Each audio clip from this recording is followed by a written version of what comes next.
No hay más puede palibra vivo ng ospital un residente del Purok 3B del barrio de Recodo.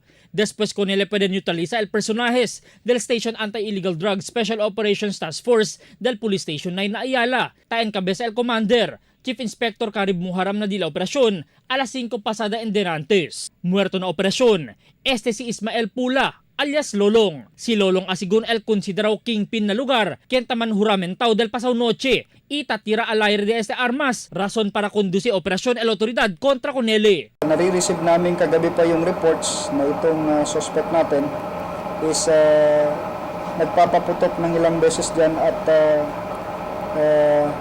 inahanap niya kung sino yung nagtuturo doon nga sa paghuli doon sa anak niya. Yarabia asigun si Lolong cuando tiene que niya abisa na PNP, kita vende droga el di suyo anak, kaya pwede aresta na bypass operation 2 semana ya el ya pasa. Bueno era asigun el intention del PNP para anda bisita con si Lolong. Pero cuando taatraka pa lang el miembros del police, insigiras tatira con el PNP y con ele ya pwede mata adentro mismo del de casa.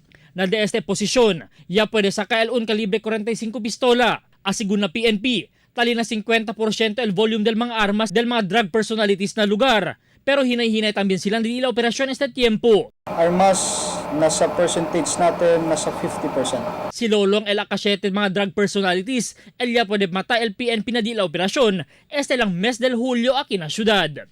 Albert Luna, Dateline Zamboanga.